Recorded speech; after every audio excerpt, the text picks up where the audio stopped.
the one that actually birthed you is the one that wants to see you fail. This person does not want to see me win. I realized that my narcissistic parent will never be the parent that I hoped for. I had to grieve them and basically find my freedom. And if this is relatable to you, then this is going to be a video that I feel like you're going to be able to relate to if you understand exactly what I just mean by that. And I know there's a lot of you out there that have narcissistic parents that have come to the realization that, and it's a sad reality for us, that we're never going to have that parent. We will never ever have the parent that we prayed for, that we hoped for, that we have hope. We have so much hope. That's why we try so hard. That's why we don't give up. That's why we continue to keep being there for them, supporting them in any way we can, even in the midst of deteriorating our own mental health and peace. We are still there because at the end of the day, we are human beings. We have a connection with our parents. We want that. We want them to love us unconditionally. And it's just sad that we would never get that. And I will tell you from first-hand experience going through this, and sometimes you don't have other people to tell you who even understands this, having a narcissistic parent. It's so far, it's just so many different nuances and so many different dramas, so many different things you have to break down, that a person that hasn't been through this would never really fully understand the extent of this. And if you are going through this, I understand you. I really do. And it's not a fun place to be. And there's a lot of realizations that you have to go through this process and this process of healing, which I do hope this is what you guys will get from this. But yes, you have to understand that they will never ever be that normal parent. When you see other parents and they turn up to the school and they turn up and they are giving good advice and they're there being supportive in an emotional way. It doesn't even have to be a financial way. It can just be in an emotional way, just where it's not everything about them. And, just for one day, let it be about you. They can never ever give you that, and they will never be able to. They will never change, and you have to understand this. You really have to, because I understood this way too late. Okay, they will never change. I promise you this. I promise you they won't change.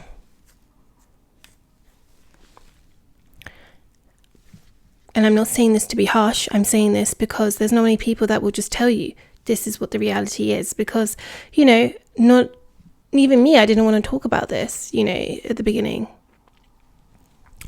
So, yeah, they're not going to change anytime soon. And, yeah, I realize I'm never going to have that parent. I'm never going to have an emotionally supportive parent. I'm never going to have a parent that has an interest above their own interest. So I realized that I'm never going to have a parent that is emotionally supportive towards me, that can give me unconditional love, that can give me good advice, that can guide me the right way, or just give me words of encouragement. I came to the realization I'm never going to have a parent that will ever give me peace. They are a place of chaos for me, and it will be a place of one where I have to cater to them and everything is about them. And so, yes, I had to come to the realization that that is what the reality is here. And, we can't choose our parents. And unfortunately, these are the cards that we've been dealt. And unfortunately, it's sad because we do want that parent. I hope so much that maybe this person can change and be a better person. And maybe if I do some research about this and that, and I can help them, I'll be their therapist. I can help them. I can get them through this. I can change their mindset into a positive one. I'll fix them. I'll be the one that will be able to help them. And as much as I try to do that, and, I would say that I've done a lot of research on different psychological mind, narcissism, all different types, because I've tried to understand this for over 10 years or plus, and just there's nothing. Even when you think you're going to a little breakthrough, you're not. It's the reason why you're having the breakthrough is because they've caught on to something, or they've realized they've pushed it too far, because they do realize, I truly believe they realize when they've gone too far, where the tactic has gone too far. So they have to reel it in a little bit, because they don't want their supply to go. So they've become very astute and smart to pull it back, even if they don't even realize why they're pulling it back. But it's not to do with empathy towards you. It's to do with their loss of supply. That's what they're worried about. So what you've got to understand here is that they can't change. It's very, very highly unlikely that they'll change anytime soon. So basically, you're wasting your time. You're wasting your energy. You're wasting your time and your energy.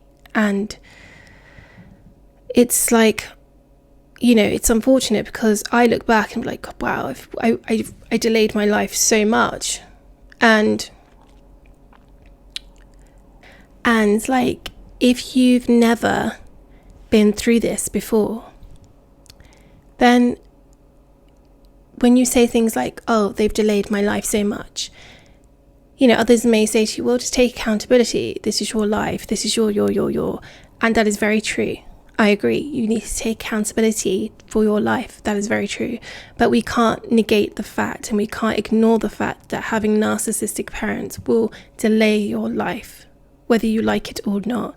They put a delay on your dreams, on your goals, on your aspirations, because they're the ones that indoctrinate the plan. They're the ones that give you the downloads of who you are when you were a child, when you were young, which you've grown up with. And they're the ones that keep magnifying this negative self-doubt, self-worth, and then you feel so guilty that you spend so much of your time forgetting about your own dreams, your own aspirations, your own things, because you want to make sure they're okay. You want to fix them. They have another issue. They need this, they need that, they need this, that. And sometimes it means that what they need actually sabotages some really important events that you have going on in your life. That could be a job opportunity. That could be an exciting holiday that maybe you've planned with your friends. That could be going to university. That could be going to the next phase of your life. That could be opening a business. That could be whatever it is you're wanting to do, starting a new course, starting driving lessons, whatever it is. Anytime there's exciting news, they will find a way to sabotage that, where you feel guilty, where you forget that, and you change the direction to appease them.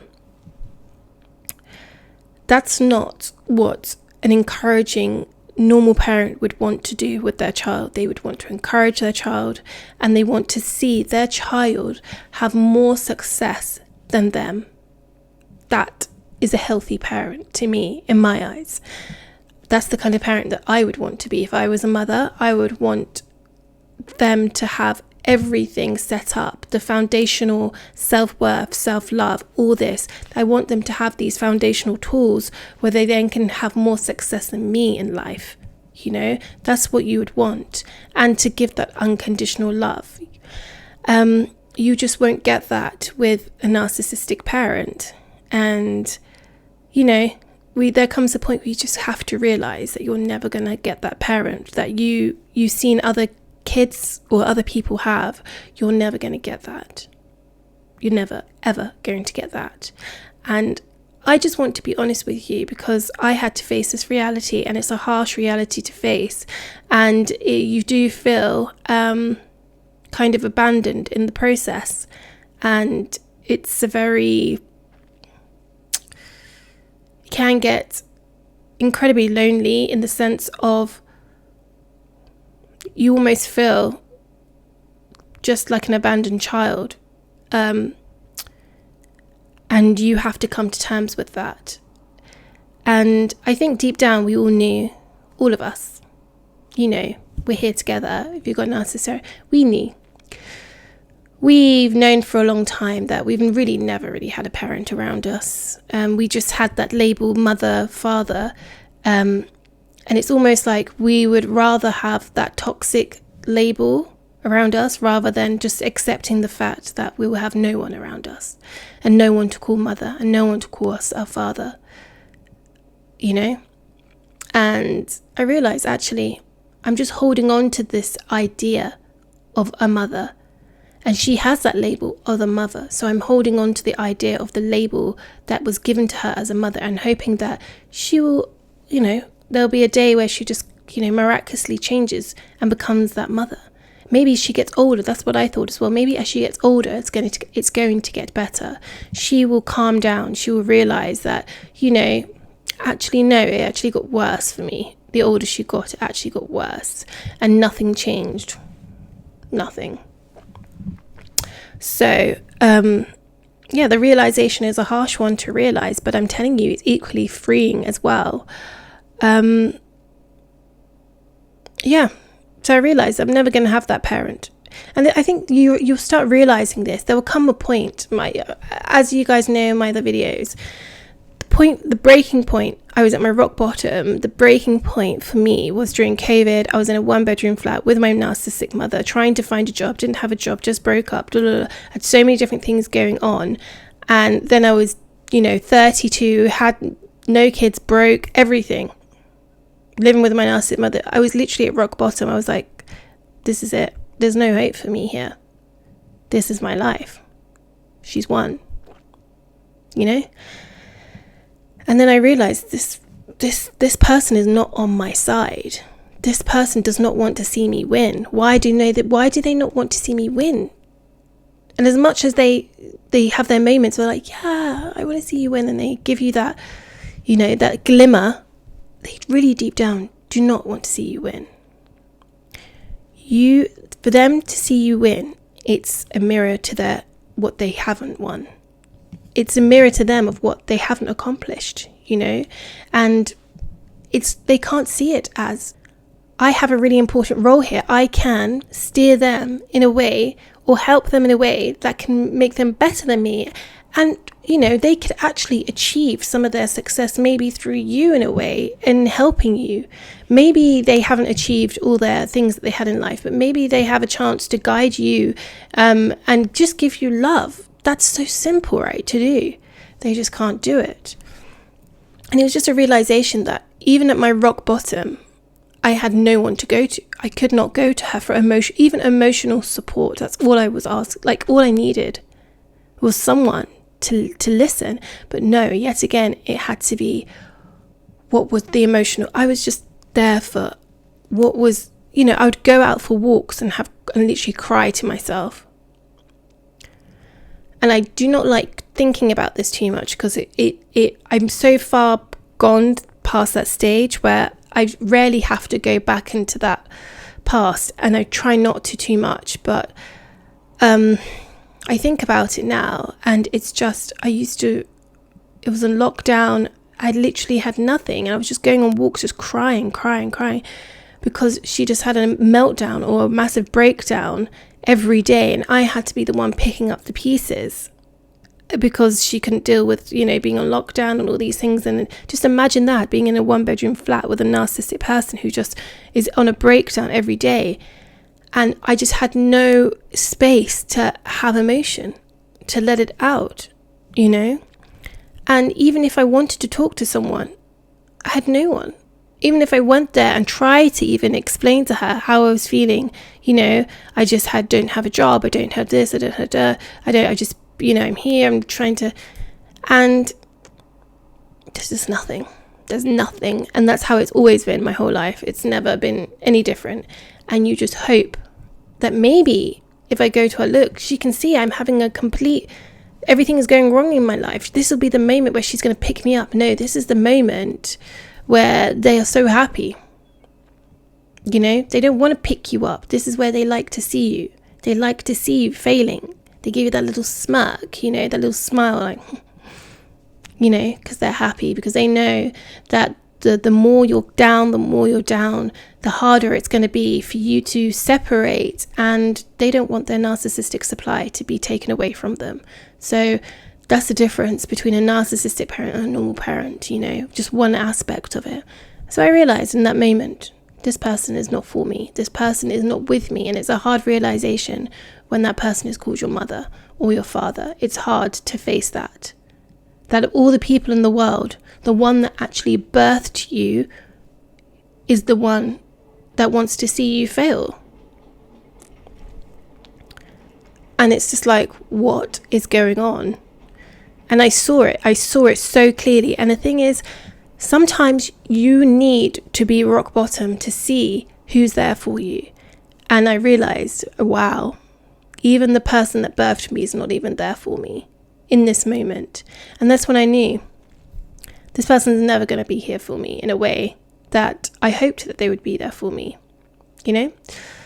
And yeah, so, and actually they just made my life even worse and worse and worse, and they had no empathy or any kind of anything towards me. So this person almost didn't even view me as like a child of theirs. It was very I saw the disconnect so clearly in that person, and I just had to sit back and be like, wow, this is something else. And I don't know if any of you have experienced that moment of realization when you're just like, this person is my mother or my father, or they don't actually like me.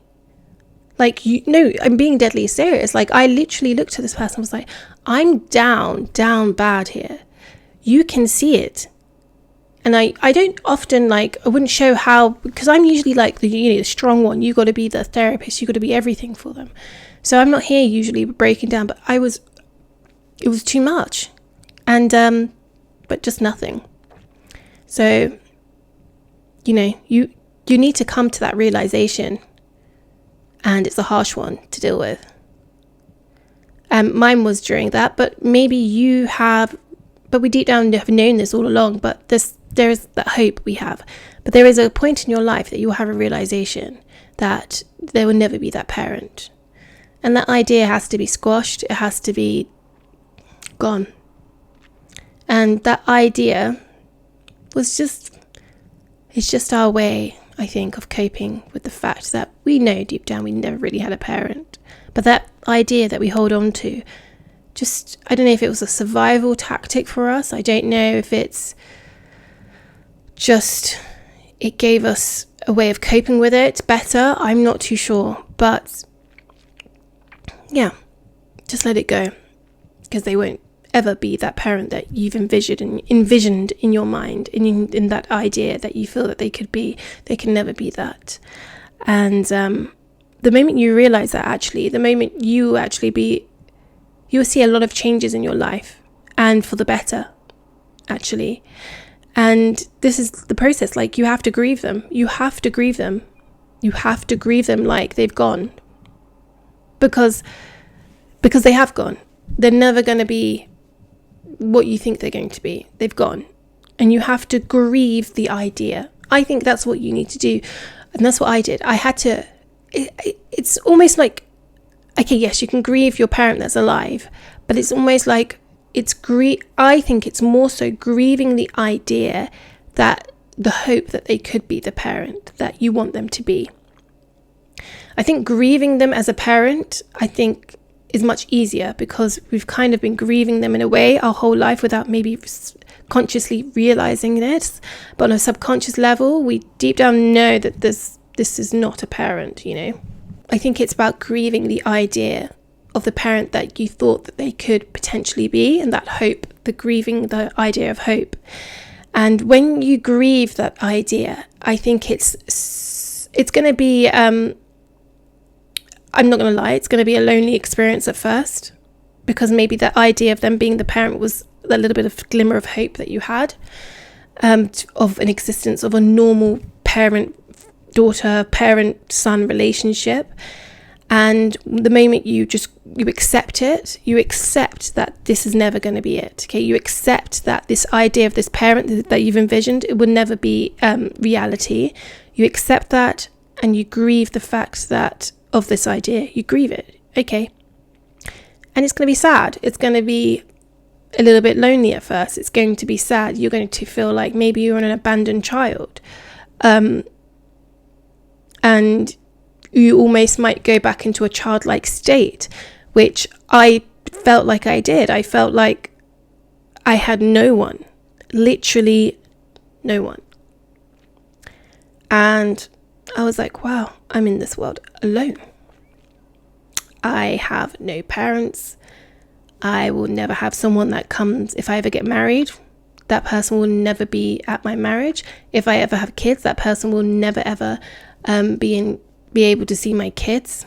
If I ever have any important things in life, that person will never be there in its physical existence. And the thing is, it's like, why was that such a lonely idea for me, when the idea of that person, of mother, right, and the narcissistic mother that I've been dealing with my whole life, I would never ever want that around if I have a wedding, or if I had, like, I got married one day, or if I had a family. I would never want that energy, that potential of chaos around my new life. No, that's never happening, because I've experienced it, and I know it's not going to change, and I know I don't want it around my future life and my present life where I am at now. So I don't know why I found that bit quite hard to let go, because it's not like that person's really ever turned up for anything previously, so why would it be such a difference now? But I think, it's just the idea of maybe potential of hope. So yeah, you've got to grieve that. You've got to grieve. You've just got to let it go. You've got to just let it go. And yes, cry it out. I have my days. I have days sometimes now where I just like, And it's not the idea of the parent so much. It's the idea of, it's just, you realize you're in this, you're like an abandoned child. So it's sometimes it's not even that. It's just crying at you're also reparenting yourself in the process of doing all this. So there's so many things going on. So sometimes you just have a moment, you realize you've taken on a lot, and you have to continue to deal with a lot. And this is the effect of narcissistic parents, is that it completely is an ongoing thing, but it does get better. I promise you, it gets 100% better. But when we grieve this idea, I think, and accept it, we can move on. Trust me, you'll be able to free yourself so much more of this. And it's wrapping your head around the fact that they can never change. I think that's the thing. It's going to be the toughest part. And but once you do accept that they will never change, you'll realize to accept, to let it go. Just let it go and move on with your life. Just move on with your life. You've delayed so much in your life at this point. I did. I delayed so much in my life. I was 33, just moved in, or 32 and a half, just moved into my own place. Literally, I've delayed. I'm 35 now. I don't have a relationship. I don't have kids. I don't have many other things. I'm not in a financially, the position I would like to be at my age. But you know what? And yes, I'll take accountability for things that may have not been stemmed from the narcissistic parent. But what I'm saying is there comes a lot of delay with that. And it's fine. We just got to accept where we are and move forward and do the best that we can do. And yeah, grieve it. And it gets better. It gets better day by day. It gets better. And the longer that you accept that that's the way it is, it's just going to become more of a normal way of life. I'm not going to say it's going to be perfect every day. No, there are going to be days where you're going to feel completely lonely, and it's just like, wow, this is what it is. But I'm telling you, you grieving, accepting, letting go. And then what I did was go no contact. I've been in no contact for 3 years. It becomes easier then to have these boundaries, to go no contact, to all these things. When you grieve, accept there will never be the parent. If you haven't gone no contact yet, once you've grieved, accepted it. Honestly, I don't know if you want to be in contact with someone like that. You have to ask yourself, do you want to be in contact with someone that all they do is bring chaos, negativity, and actually confuse me, bring me self-doubt, make me question myself, you know? You ever find yourself on a really good path and then you go around your narcissistic parent and then they confuse you to maybe choose a path that is not one where is towards your dreams and your goals, and then it confuses where you are, and it's just, no, you can't have that around you in your life. You, my friend, are on a different path. You are here watching this video, and I know that you're going to get through this because I'm getting through this, and you guys are helping me get through this, and we're here to help each other. And it's important that we have videos like this where we be honest and share our stories like this, because it's a complex one, you know, and not everyone's going to understand. What do you mean you're grieving your parents? What do you mean? And that's why it's hard to tell people, because they will never understand, and they would just say something about like, they're your mother, they're your father, it's fine, just get on with it, you'll be fine, it's just probably. And no, they don't understand the in-depth level of what this is. And so I honestly believe, grieve the idea, let it go, and I trust me, you're going to be so much more free, and you're going to be able to, once you accept it, just move on with your life, because they're never going to change. And I honestly believe the only way to deal with narcissistic parents is to cut them off completely. And I'm being 100% here. I don't know about you, but even when I was, just before I went no contact, and I was doing a little bit of contact, it was never anything positive. Anytime I was in contact with them, I felt stressed. And I would already at that point detached quite a lot anyway, and already been going through the kind of grieving and accepting process in a way. And so I became even more detached. And it made me, anytime I was in contact with them, just, no, you're overstepping my boundaries. Here we go again. And again, it's just causing chaos. And I thought, these are the only people in my life that are causing me chaos and negativity. Why do I keep engaging with this person? Because they're your mother, because they're your father. They've been given that label, and you feel guilty because, you know, rightly so, you're a human being, you know. Who wants to just go no contact with their mother and father? This is not something that we want to do. This has been forced upon us, okay? It's not something like, yay, I am now abandoned and I have no mother and father. That's great, you know. No. Who wants to do that? This is a very last resort, but we've been through hell and back, and we've been through so much chaos majority of our lives, and we don't know what peace is. And it's time for us to focus on ourselves, be selfish in a way, and focus on yourself. And I honestly believe no contact is the only way that will be able to solve and remove this complete negativity from your life. Now, did I say it's going to be an easy journey? No. But will you have peace in your life? Yes, you're going to have so much more peace in your life. And you're going to be able to do the things that you want to do. And you're going to be able to go to things that you want to do. Yes, it's going to be hard to grieve them. It's going to be hard to grieve this idea. But I'm telling you, like anything, like grief, any grief, it gets better with time. Time is going to be your biggest friend. And 3 years later, I am such a more peaceful person than I was maybe 4 years ago. And I want the same for you. And I want you guys to be free from this. And I think acceptance and just accepting this, you know, it allows you to be free, and it allows you to let it go, and it allows you to stop trying to crawl back and stop trying to cling on to hope that's never going to be there. Because that, again, keeps allowing you to keep going back and forth, which is not helping you in any way. So yes, grieve it out, and it's okay. And people may not understand it, and that's okay, but I understand it. And we have a community here that gets it. And I would love for you to share your story here about the grief, about accepting it, accepting the fact that they'll never be the parent that you want to be. Maybe could you be really helpful for others? Maybe share when you realize this. What was the point when you realized they're never going to be this parent? Or was this the point this video helped you? I hope so, if it even helped one person. But if you guys are going through the grieving process of your narcissist parent's life, please let me know. And just we're here for each other, okay? And it's important that we as a community are here for each other.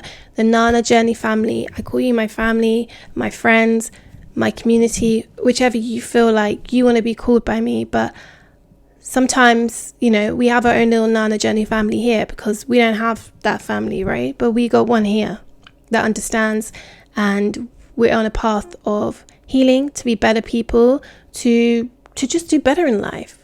We don't need to be that old version of ourselves. We don't want that, and we don't want to become them in any way or form. So collectively, us here with all the saying positive, sharing these journeys, being honest, being transparent is so important, because you don't realize how much the comments can help someone else as well. And it helps me reading these comments. And the Nana Jenny family, please, if you haven't subscribed, subscribe, because I don't usually say this, but I'm going to say it because I want us to grow this community. I want the message to be given to others that may need to hear this. And I just want you guys here as well with me, and don't miss videos and maybe I'll go live and stuff sometime, and I want you guys here with me. And I would love that. So I hope this was relatable. I hope you got something from it. Even if it helps one person, thank you. Thank you. That's my job, is to help in any way, to share my journey and help. And that's all I want to do. Thank you guys so much. Have a lovely day. And just remember, it gets better with time, and you're going to be fine. I promise you. You got this. I believe in you, and I'm proud of you.